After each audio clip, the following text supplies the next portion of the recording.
একটা রাজনৈতিক বল সমানে চিৎকার করছে পিআর দিতে হবে, পিআর দিতে হবে, পিআর না হলে নির্বাচন হবে না।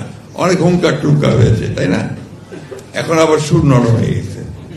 এখন দেখা যাচ্ছে নির্বাচনের জন্য সব চতুর্দিকে দৌড় ডাকডোল চলছে, তাই তো? এই জিনিসগুলো ঠিক না। মানুষকে যেটা বলবেন সেটা সঠিকভাবে যাওয়া উচিত, কিন্তু মানুষকে বোকা বানিয়ে ভুল পথে পরিচালিত করা আমার মনে হয় না। আপনারা সবাই আলেগুলো বেলা আছেন, এটা ইসলাম আমাদেরকে কোথাও বলেছে, এটা আমার বুঝ জানা নাই। এই যে কিছুক্ষণ আগে একজন বললেন যে জামাতের টিকিট কাটলে জান্নাতের টিকিট কাটা হবে, কোথায় আছে আমাকে বলুক, তারা দেখিয়ে দিক কোথায় আছে।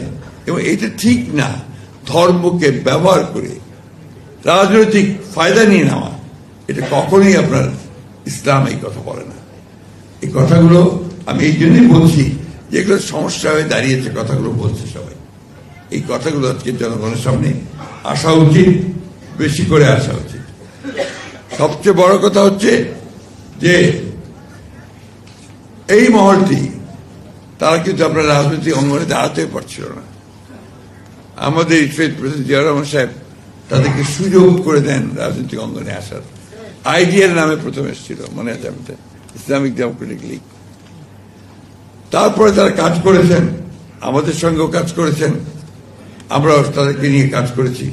কিন্তু দুর্ভাগ্যক্রমে গত 10 বছর কিন্তু আমরা তাদের এই ফ্যাসিস্ট হাসিনাকে পরাজিত করবার জন্য ভিজিবল দৃশ্যমান কোনো কাজ দেখিনি।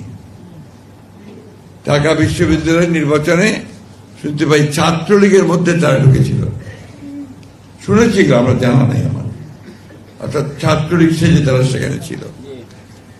এই ধরনের কাজ তো আমরা করতে পারি না। আমরা সরাসরি সামনাসামনি লড়াই করেছি।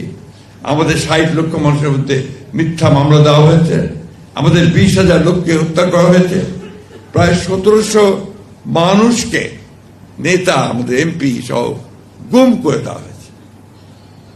আমরা 200, 300, 400 মামলা নিয়ে আছি, আমাদের 11 বার জেলে গেছি।